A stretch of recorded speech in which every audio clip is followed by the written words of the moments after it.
Ya,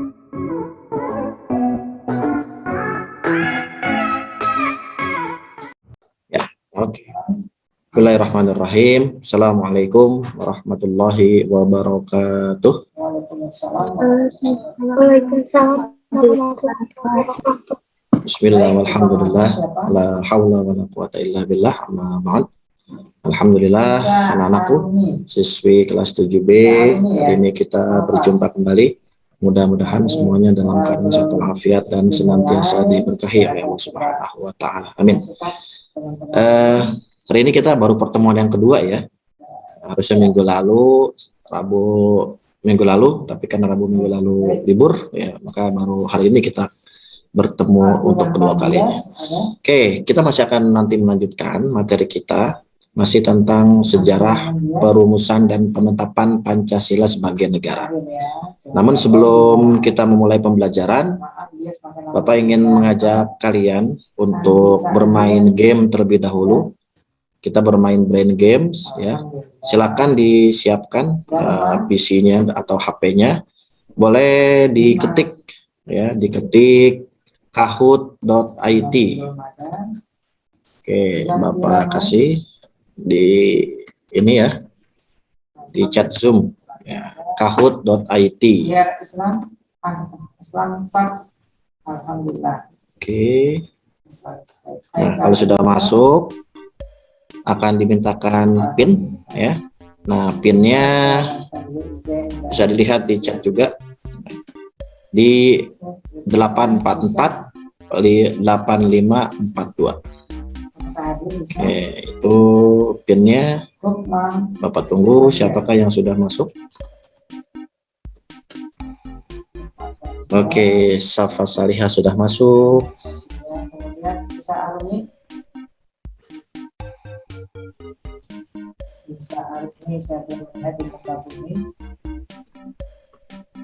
Adakah lagi yang bisa masuk? Oke, Safi sudah masuk. Safi ya, Balkis, Madinah, Gaida juga sudah masuk. Sudah 5 orang masuk otak. Oke, baik, kita mulai ya. Kita mulai gamenya. Oke, temanya tentang perumusan dan penetapan Pancasila. Caranya mudah, kalian hanya tinggal menjawab betul atau salah ya, betul atau salah dari pertanyaan-pertanyaan berikut. Nah, pertanyaan pertama, penyebab kegagalan perlawanan rakyat Nusantara sebelum abad ke-20 disebabkan kurangnya persatuan. Nah, betul atau salah? Oke, waktunya hanya 20 detik ya, 5 detik lagi. Betul atau salah? Iya. Oke, selesai waktunya. Ya, 14 orang yang menjawab betul, 1 orang menjawab salah. Kita lihat skornya berapa ya. Oke, wow, pertama Safi ya, kedua ada Safa Salihah, kemudian ada Kalista Raisa, Kalea Ceta, dan Kamila ya. Oke, jangan khawatir, masih ada 4 pertanyaan lain ya. Kita lihat pertanyaan kedua, betul atau salah? Kedatangan bangsa-bangsa Eropa ke Nusantara didorong adanya 3G, Gold, Glory, dan Gospel. Betul atau salah? Iya. Oke, 10 detik lagi. Ya, oke, sudah jawab semua sepertinya nih, 15 orang. Wow, betul 15, 1 yang salah. Oke, kita cek nilainya berapa. Masih Safi ya, Safa masih kedua, Kalista ketiga, Kamila naik ke-4, dan Kalea ke-5. Oke, masih ada kesempatan untuk menyusul ya. Kita lihat pertanyaan ketiga, betul atau salah? Pelaksanaan Kongres Pemuda II menjadi momentum bagi proklamasi kemerdekaan bangsa Indonesia. Kongres Pemuda II, betulkah ada proklamasi? Ya, kita lihat jawabannya.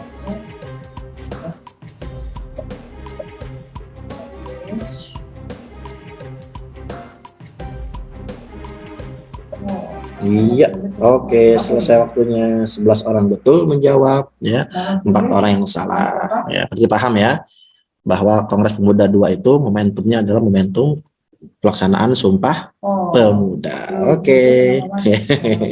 Ini 4 orang yang betul nih. Oke, kita lihat skornya berapakah. Masih Safi pertama ya, kedua Kalea Ceta, ketiga Aura, keempat Sabina. Wah, ini Sabina langsung terbakar, Sabina ini ya, membara ya, langsung menyodok ke posisi keempat, kemudian Safa kelima. Kita lihat pertanyaan berikutnya, pertanyaan keempat.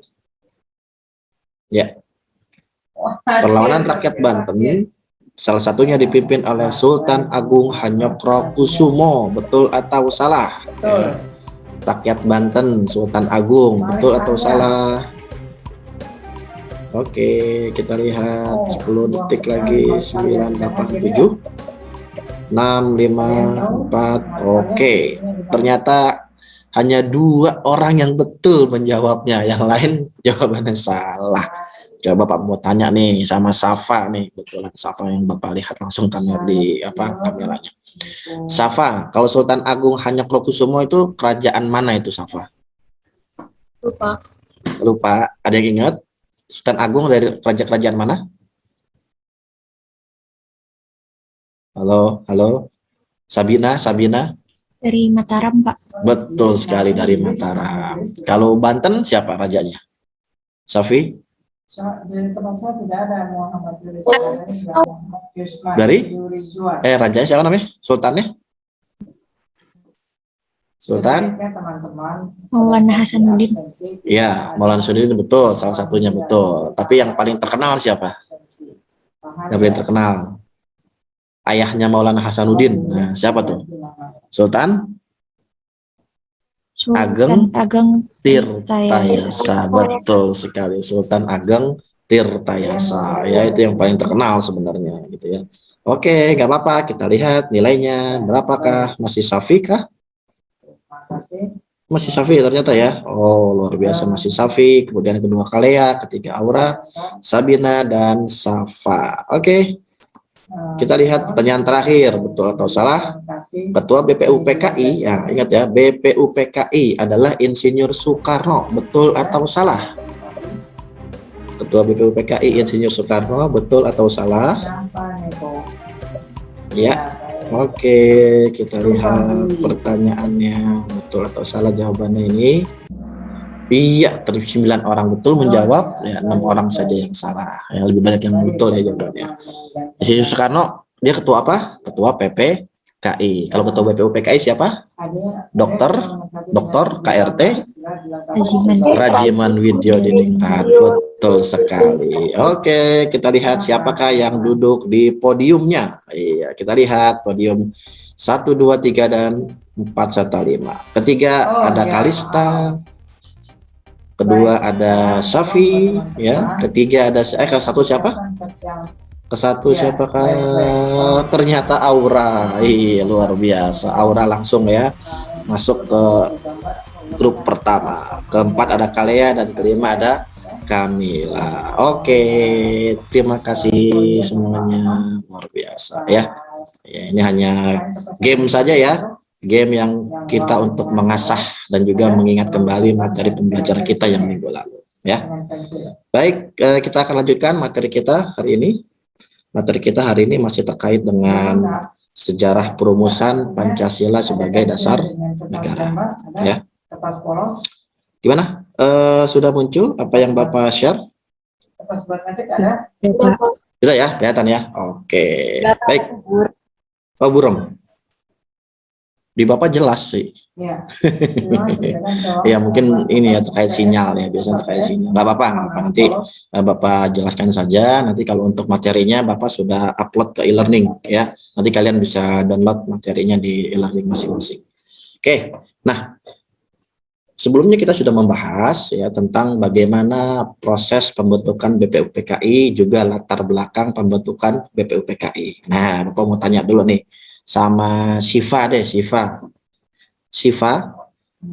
masih ingatkah apa latar belakang pembentukan BPUPKI? Ya, kenapa sih sampai Jepang membentuk BPUPKI? Tujuannya apa?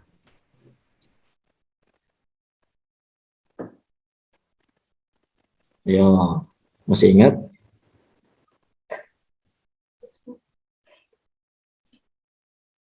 Masih ingatkah Siva? Lupa, Pak. Lupa. Atau siapa yang masih ingat? Siapa? Silakan. Ada yang masih ingat? Apa tujuan pembentukan BPPKI oleh Jepang? Tujuannya apa? Pasti punya tujuan tuh Jepang tuh bikin BPPKI.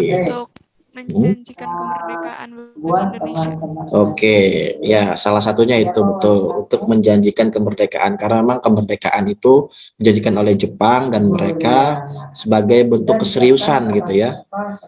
Keseriusan bukti bahwa Jepang ingin memberikan kemerdekaan, maka mereka membentuk BPUPKI. Tapi tujuan utamanya ada tuh. Nah, apa tujuan utamanya? Ingatkah? Sabina masih ingat? Sabina? Menyelidiki usaha-usaha persiapan kemerdekaan. Itu tugasnya, itu tugasnya. Kalau tujuan dari Jepangnya, untuk apa coba? Bapak kasih clue nih. Untuk menarik simpati. Nah, masih ingat lanjutannya? Jadi teman-teman saya berdekatan sekali Ayo. saya Pak Hidayat, ya Pak Hidayat. Jadi teman-teman bukan dua suara, tapi satu suara saya. Jadi bentrok deh ya. Pak Hidayat sedang mengajar PPKN. Ayo, ada yang ingat? Alifa ingat Alifa? Apa tujuannya? Untuk menarik simpati? Ya, sebentar lagi saya akan menanyakan. Lupa. Gambar apa? Lupa ya. Ya udah apa-apa. Oke, jadi tujuan utama bangsa Jepang membentuk BPPKI adalah untuk menarik simpati rakyat Indonesia agar mau membantu Jepang dalam perang Asia Raya. Kan gitu ya. Jadi sebenarnya tujuan utamanya itu. Mereka punya niat terselubung ya. Jadi kalau kata pepatah itu ada udang di balik bakwan gitu ya. Oh salah, udang di balik batu ya. Jadi di balik tujuan mereka menjanjikan kemerdekaan, sebenarnya mereka ingin menarik simpati rakyat Indonesia agar mau membantu mereka dalam perang Asia Raya gitu ya. Nah, setelah BPPKI ini dibentuk dan diresmikan ya, kemudian BPPKI mengadakan sidang. Nah, mereka mengadakan 2 kali sidang ya. Nah, sidang pertama mereka laksanakan pada tanggal 29 Mei ya 1945 dengan agenda utamanya adalah untuk membahas tentang rumusan dasar negara ya. Nah, ini sidang pertama. Sementara sidang kedua dilaksanakan tanggal 10 sampai dengan 17 Juli. Ya. Apa agendanya? Agendanya adalah membahas tentang rancangan undang-undang dasar ya. Nah, jadi beda ya, beda sidang, beda rumusan agendanya ya. Nah, kita akan lebih fokus pada sidang pertama ya, yaitu untuk membahas tentang agenda dasar negara. Sidang kedua nanti ini di bab kedua ya, kita akan bahas tentang rumusan dasar negara. Rumusan undang-undang dasar. Oke. Nah, pada sidang pertama ini ya, di sidang pertama ini kan ada 3 hari pelaksanaannya. 4 hari ya, 29 sampai dengan 1 Juni. Nah, pada tanggal 29 Mei pada persidangan pertama, Mr. Muhammad Yamin ini menyampaikan rumusannya, ya, menyampaikan rumusan dasarnya. Apa rumusan dasarnya? Rumusan dasarnya dia sampaikan dan secara lisan, ya, ada 5 hal atau 5 dasar. Ya, yang pertama apa? Yang pertama adalah peri kebangsaan. Ya. Kemudian yang kedua adalah peri kemanusiaan, yang ketiga peri ketuhanan, yang keempat peri kerakyatan, dan kelima adalah kesejahteraan rakyat. Ya, nah ini adalah 5 usulan yang disampaikan oleh Muhammad Yamin terkait dengan dasar negara yang nantinya akan dibentuk. Ya, di tanggal 29 Mei dia sampaikan secara lisan. Nah, baru esok harinya tanggal 30 Mei Muhammad Yamin menyampaikan kembali rumusannya, tetapi kali ini dalam bentuk tertulis, ya, dalam bentuk tertulis dan lebih mendetail. Coba Bapak minta tolong deh sama Haura. Haura sudah megang bukunya, buku PKN yang warna biru, sudah pegang. Nah, ini hasil dari proses melukis, ini bendanya. Haura ada? Ya, ini bendanya. Ada, Pak. Oke, coba dilihat halaman 6. Halaman 6 baris pertama, coba baris pertama ujung kiri. Nah, itu ada rumusan yang disampaikan oleh Muhammad Yamin secara tertulis. Coba dibacakan apa saja rumusannya. Aura? boleh. Ya, baik. Terima kasih teman-teman di QC. Nah, sekarang kalau kita perhatikan model gambar apel ini yang di layar kaca kalian. Pertama Iya. adalah Halo? ada objek. Atau siapa yang lain yang megang buku juga? Siapa? Itu Safina? Safina? apel. Pegang buku Safina? Apel ini menjadi apa? Boleh dilihat halaman 6. Buah apel ini bentuknya cukup unik. Yang kedua, ada pencahayaan yang bisa kalian lihat ya. Ini Ada. Cursor volume. Di sini ada. Atau yang lain boleh. Karisa barangkali. Buah apel. Nah, ini adalah contoh. Iya, Pak. Ya, boleh dibaca halaman 6 yang baris pertama.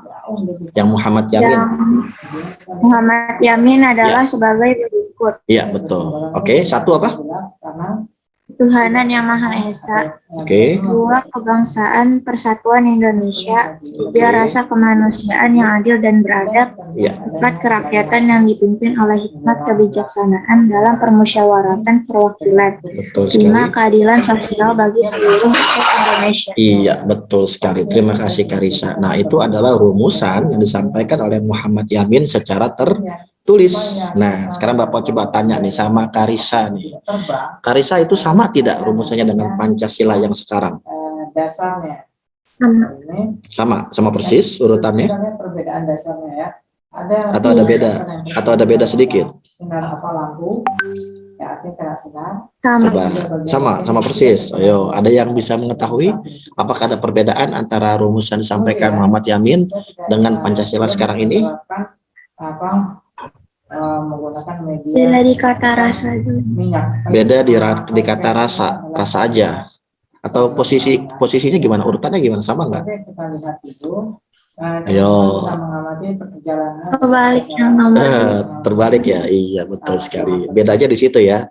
Jadi rumusan yang disampaikan oleh Muhammad Yamin secara tertulis sebenarnya hampir sama dengan Pancasila yang ada saat ini gitu. Hanya bedanya pada posisi kedua dan ketiga ya. Sila kedua dan ketiga. Kalau rumusan Muhammad Yamin, sila keduanya apa? Rasa persatuan, kebangsaan persatuan Indonesia gitu. Sementara sila ketiganya baru kemanusiaan yang adil dan beradab. Sementara Pancasila yang sekarang ini kan rasa keduanya adalah kemanusiaan, yang ketiganya baru persatuan. Jadi bedanya hanya itu saja. Hanya pada sila kedua dan ketiga. Gitu ya. Itu rumusnya disampaikan oleh Muhammad Yamin secara tertulis ya. Oke. Nah, lanjut. Hari berikutnya tanggal 31 Mei, tokoh kedua yaitu Profesor Dr. Mr. Supomo dalam pidatonya mengusulkan 5 asas ya. Apa saja? Pertama adalah persatuan, kemudian kekeluargaan, keseimbangan lahir batin, musyawarah dan keadilan rakyat ya. Nah, baru esok harinya, hari terakhir sidang pertama itu pada tanggal 1 Juni Insinyur Soekarno menyampaikan rumusannya. Rumusannya apa? Rumusannya adalah internasionalisme, peri kemanusiaan, mufakat atau demokrasi, kesejahteraan sosial dan ketuhanan yang Maha Esa ya. Nah, kemudian Insinyur Soekarno menyampaikan rumusannya tersebut dengan nama istilahnya yang digunakan adalah Pancasila ya, atas saran dari seorang ahli bahasa. Nah, ternyata pada sidang BPUPKI tersebut tidak tercapai kesepakatan ya, tidak tercapai kesepakatan karena ada perbedaan. Selain 3 tokoh ini ada juga tokoh-tokoh yang mengusulkan rumusan yang lain gitu, termasuk ingin menjadikan Islam sebagai dasar, syariat Islam sebagai dasar negara ya. Nah, akhirnya terjadi deadlock, tidak tercapai kesepakatan tentang dasar negara. Yang disepakati baru hanya namanya saja gitu. Jadi sepakat namanya adalah Pancasila ya, tapi isinya belum disepakati isinya, baru hanya namanya saja. Nah, kemudian karena masa sidang sudah selesai, lalu oleh BPUPKI dibentuklah sebuah panitia kecil ya, sebuah panitia kecil yang berisikan atau beranggotakan 8 orang. Dengan anggotanya yaitu Insinyur Soekarno, Ki Bagus Hadikusumo, Wahid Hasyim, Muhammad Yamin, Sutarjo, Aam Ramis, Fato Iskandar Dinata, dan juga Muhammad Hatta ya. Nah, apa tugas dari panitia kecil atau panitia 8 ini ya? Nah, tugasnya adalah ini dia, mengumpulkan dan memeriksa usul-usul menyangkut beberapa masalah yang akan dilaporkan pada sidang BPUPKI yang kedua. Itu. Jadi nanti tugasnya mereka adalah mengumpulkan usul-usul, karena dari 63 anggota BPUPKI, mereka masing-masing ini menyampaikan pikiran-pikirannya gitu. Nah, jadi usulan mereka itu nanti ditampung oleh panitia kecil. Panitia kecil ini nanti akan membawa kepada sidang BPUPKI yang kedua, gitu ya. Nah, usai sidang, ini kan terjadi masa reses. Ya. Masa reses itu masa istirahat di luar waktu sidang. Kan cukup panjang waktunya, dari tanggal 2 Juni sampai dengan tanggal 9 Juli ya, karena tanggal 10 Juli itu baru ada sidang kedua. Nah, sepanjang masa reses itu panitia kecil tadi ya, panitia 8 kemudian mengadakan rapat lagi dengan 38 anggota BPUPKI yang lain ya. Nah, akhirnya pada rapat tersebut disepakatilah dibentuknya sebuah panitia kecil baru gitu. Nah, kalau tadi panitia kecil 8 disebut. Nah, kalau sekarang ya hasil rapat itu dibentuklah panitia kecil yang jumlahnya 9 orang yang kemudian dikenal dengan nama panitia 9 ya.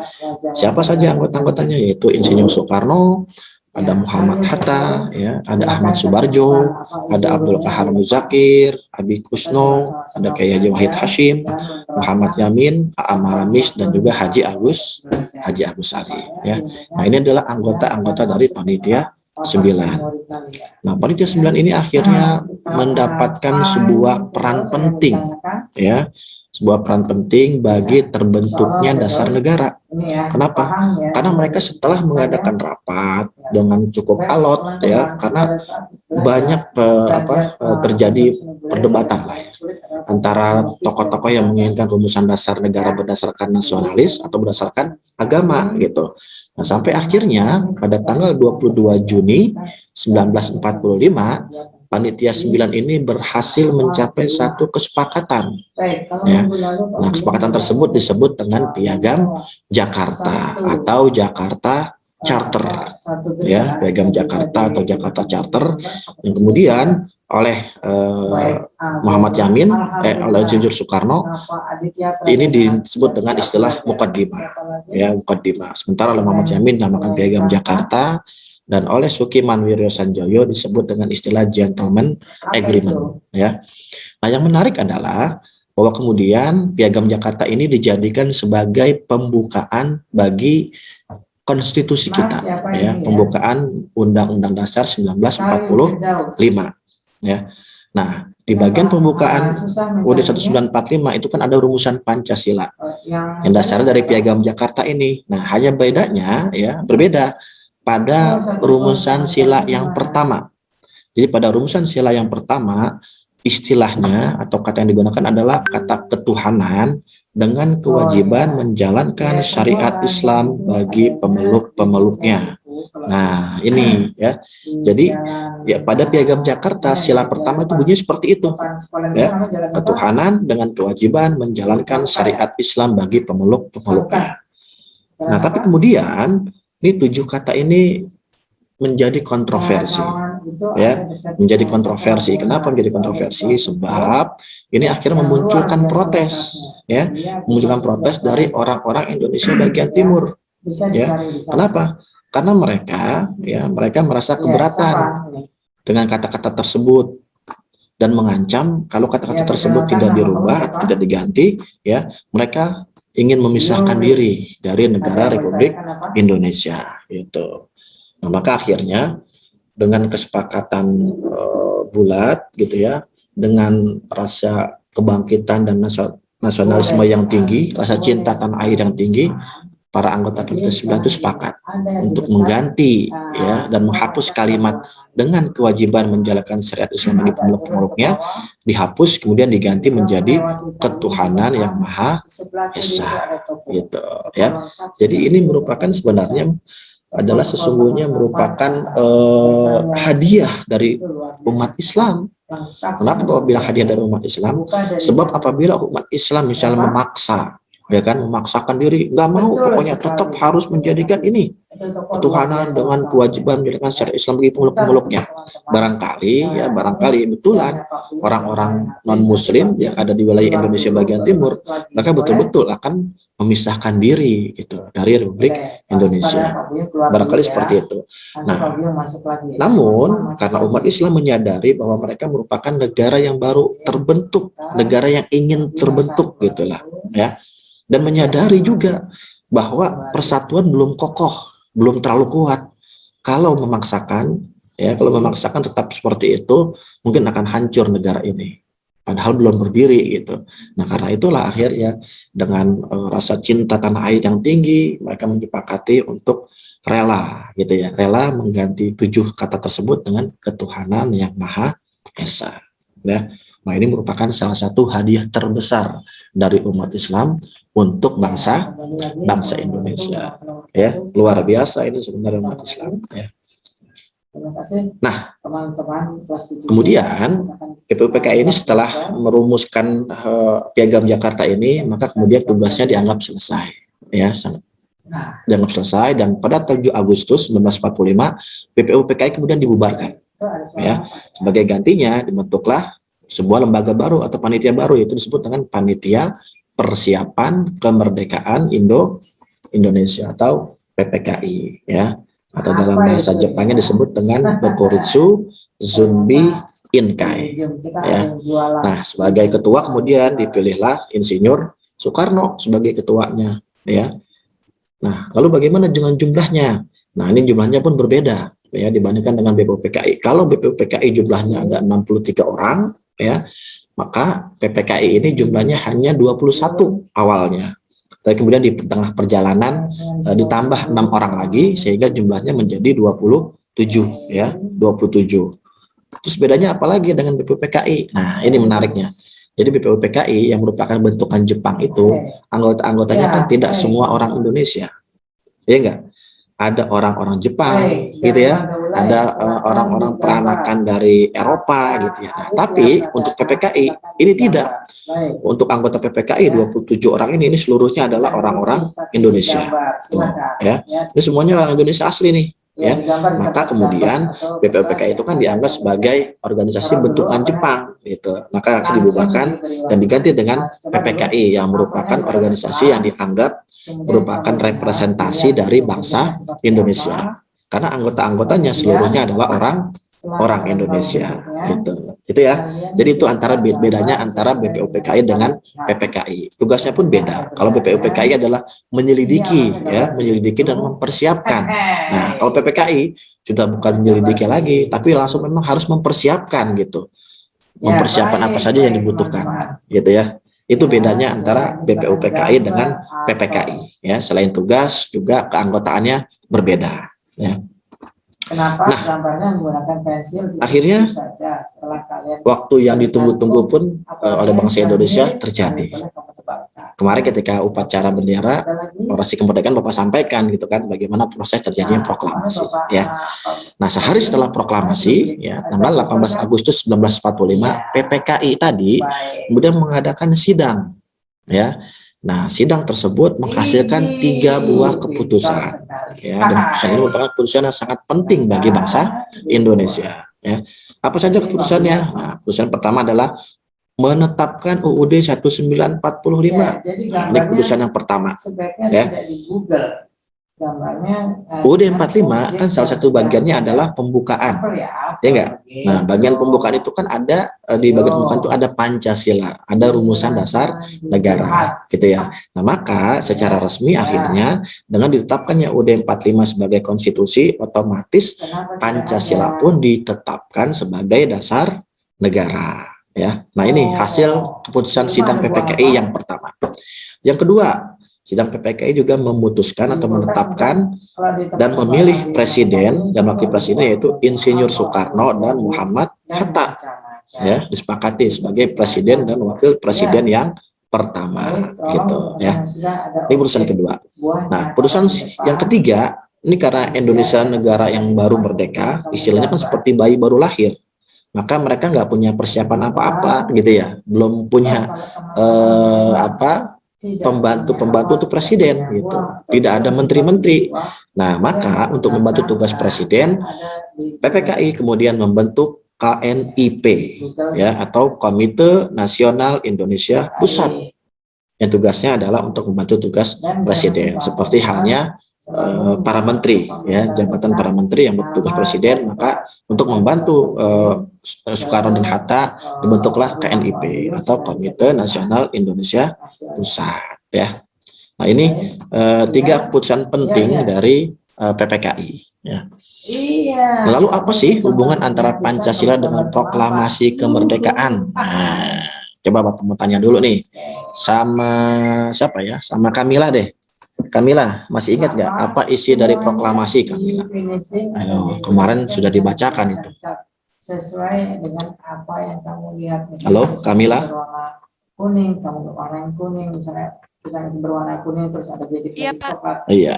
Masih ingat apa isi proklamasi? Paham? Eh, Kenapa? saya lupa, Pak. Lupa. Coba Kalea, nih biar Kalea tidak ngantuk nih. Soalnya Kalea di palanya ada zzz gitu. Ya, seperti ngantuk jadinya Kalea. Kalea, bisa dengar suara Bapak, Kalea? Bisa, Pak. Iya. Masih ingat apa isi proklamasi? Ada 2 hal penting sebenarnya pada isi proklamasi itu. Coba, 1 apa? Kalea. Yo, proklamasi. Kami bangsa Indonesia. Ayo, apa? Poin pertama apa? Menyatakan apa? Menyatakan tentang pisang, jeruk juga boleh, kelapa. Apa, Syifa? Kecuali durian, karena durian susah digambar. Kami bangsa Indonesia dengan ini menyatakan kemerdekaan Indonesia. Kemerdekaan Indonesia, betul sekali. Jadi bagian penting pertama dari isi proklamasi adalah pernyataan tentang kemerdekaan bangsa Indonesia. Ya, ini poin penting pertama. Ya, pernyataan tentang kemerdekaan bangsa Indonesia. Poin keduanya apa coba? Medina. Poin keduanya apa? Buah-buahan seperti, tolong diperhatikan. Hal-hal yang mengenai buah pisang, buah apa? Hanya itu saja. Mengenai Ya. Mengenai apa yo? Buah pisang dan lupa. Lupa. Ada yang ingat? Alia ingat Alia? Alia Latifah? Dilihat hal-hal yang mengenai yang belum beli cat. Kamu punya warna apa di rumah? Pensil warna ada? Mengenai apa? Pemindahan kekuasaan dan lain-lain. Iya, betul sekali, pemindahan kekuasaan dan lain-lain. Nah, kenapa sih Pak isi proklamasi itu pemindahan kekuasaan? Sebab gini, sebelum Indonesia diproklamasikan, itu kan yang tadinya berkuasa adalah siapa? Jepang, ya kan? Jepang sejak tahun 42, ya bulan Maret 42 itu kan sudah mendarat di Indonesia dan sudah mulai menguasai Indonesia, ya sampai dengan akhirnya Jepang menyerah kalah kepada Amerika dan sekutunya setelah dibom atomnya 2 kota yaitu Nagasaki dan Hiroshima. Nah, karena mereka menyerah itulah ya di Indonesia terjadi kekosongan kekuasaan gitu ya, kekosongan kekuasaan. Nah, maka untuk proses ya agar kekuasaan tidak kosong lagi harus diisi oleh bangsa kita. Nah, maka terjadilah proses pemindahan kekuasaan tadi gitu. Nah, proses pemindahan kekuasaan tadi bagaimana caranya? Nah, caranya PPKI menetapkan dan memilih Soekarno dan Hatta sebagai presiden dan wakil presiden gitu ya. Nah, jadi itulah 2 hal penting yang terdapat pada proklamasi, yaitu pernyataan tentang Indonesia merdeka dan pernyataan tentang upaya yang bisa dilakukan untuk mengisi kekosongan kekuasaan ya, dengan cara pemindahan kekuasaan dari Jepang yang tadinya kosong tadi menjadi kepada kekuasaan yang dimiliki oleh bangsa Indonesia ya. Nah, itu proklamasi, isi dari proklamasi. Lalu apa hubungannya antara Pancasila dengan proklamasi? Ya jelas hubungannya merupakan hubungan yang sangat erat ya, hubungan di mana Pancasila ya, rumusan Pancasila yang tercantum dalam alinea keempat ini adalah merupakan inti dari pembukaan UUD 1945 ya.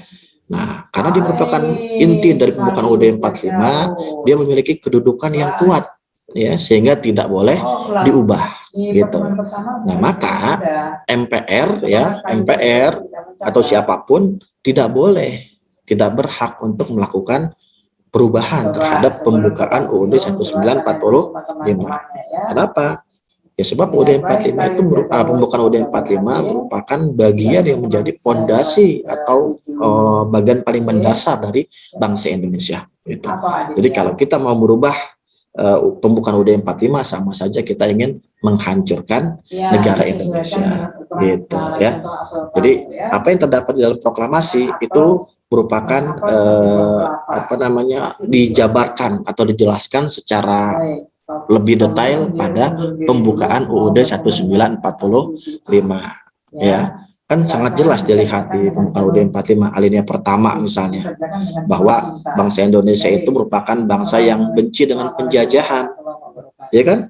Itu sangat jelas. Nah, dan menyatakan juga bahwa kemerdekaan itu merupakan hak segala bangsa. Nah, makanya kenapa di proklamasi itu pernyataan pertama adalah pernyataan tentang kemerdekaan Indonesia. Ya. Nah, itu jadi pada alinea ke-1, kedua, dan ketiga pembukaan UUD 45 itu penjabaran tentang bahwa Indonesia merupakan bangsa yang ingin merdeka dan benci kepada penjajahan. Dan kemerdekaan Indonesia ya sebagaimana pada alinea ketiga ini tercapai karena adanya rahmat dari Allah Subhanahu wa taala gitu ya. Mari Bapak sudah jelaskan tuh pada orasi kemerdekaan ya. Disimak kan ya orasi kemerdekaannya. Presiden yang kemarin siapa tuh? Ya, mudah-mudahan disimak gitu ya. Nah, itu alinea ke-1 sampai dengan alinea ke-3. Nah, pada alinea ke-4 ini merupakan penjabaran atau penjelasan pada bagian kedua proklamasi, yaitu proses pemindahan kekuasaan. Nah, proses pemindahan kekuasaan bagaimana? Proses pemindahan kekuasaan itu adalah dengan cara tadi, bangsa Indonesia memilih presiden, wakil presiden sebagai pimpinannya, kemudian menetapkan dasar negaranya, ya kan? Kemudian membentuk sebuah negara. Negaranya apa? Negaranya berbentuk republik. Nah, gitu, ya. Kemudian apalagi? Indonesia juga memiliki tujuan, ya, memiliki tujuan dengan dibentuknya sebuah negara Republik Indonesia. Apa tujuannya? Tujuannya ada 4, ya, ada 4 hal. Pertama, apa tujuannya?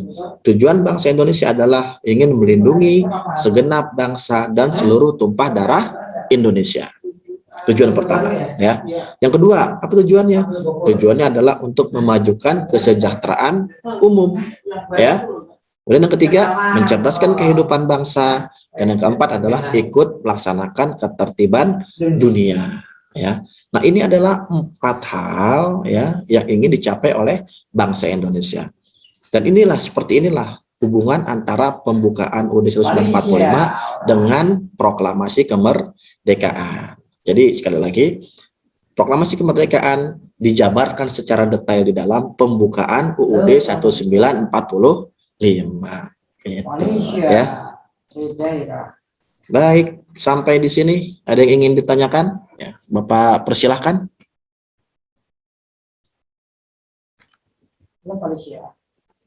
Silakan. Ada yang mau ditanyakan? Dan dulu ini. Gara? Bisa ya. Cukup jelas ya? Ada. Iya, oke. Mudah-mudahan cukup jelas ya. Nanti untuk lebih memperjelas lagi, silakan kalian nanti buka di e-learningnya, itu ada materinya yang tadi Bapak jelaskan. Juga ada materi dalam bentuk videonya, ya. Dalam bentuk videonya silakan nanti di download, dibaca-baca kembali, ya. Baik, sebelum kita akhiri, Bapak ingin sampaikan ada tugas ya, yang harus diselesaikan oleh kalian terkait dengan materi yang hari ini Bapak berikan juga minggu lalu, ya. Silakan nanti cek di e-learningnya masing-masing. Ada tugas yang Bapak berikan, tidak banyak soalnya, hanya 3 soal, ya. Silakan nanti dikerjakan, jawabannya ditulis di buku tulis masing-masing, ya. Tulis di buku tulis, kemudian difoto, lalu diupload ke e-learning, gitu. Tugasnya udah di e-learning. Ada di e-learning tugasnya. Iya, soalnya sudah ada di e-learning. Oke, bisa dipahami ya cara menjawabnya ya. Jadi kalian tulis jawabannya di buku tulis, nanti buku tulisnya difoto, baru diupload ke e-learning. Ya, proses uploadnya gimana Pak? Ya, nanti kalian boleh langsung dalam bentuk foto dikirim atau di-convert ke PDF dulu, atau kalian pindahkan kemudian kalian simpan di Word misalnya, silakan saja, terserah kalian gitu. Ya, bisa dipahami semuanya? Bisa ya? Alhamdulillah. Oke. Halo, bisa dipahami? Raihana, aduh. Medina, bisa dipahami Medina? Bisa, Pak. Oke, baik. Sibuk naik haji. Terakhir ya, ada yang mau ditanyakan? Nggak ada? Contohnya. Nggak ada ya? Baik, kalau tidak ada pertanyaan, kita akan akhiri. Bapak ucapkan terima kasih atas kehadirannya ya. Jangan lupa kalau diingatkan silakan nanti dicek ilmunya masing-masing, baik untuk mendownload tugas maupun mendownload materi pembelajaran kita pada hari ini ya. Baik, kita akhiri sama-sama dengan mengucap hamdalah. Alhamdulillahirrabbilalamin. Kita tutup dengan doa kafaratul majlis. Subhanakallahumma wa bihamdika asyhadu an la ilaha illa anta astaghfiruka wa atubu ilaik. Terima kasih. Assalamualaikum warahmatullahi wabarakatuh. Oke.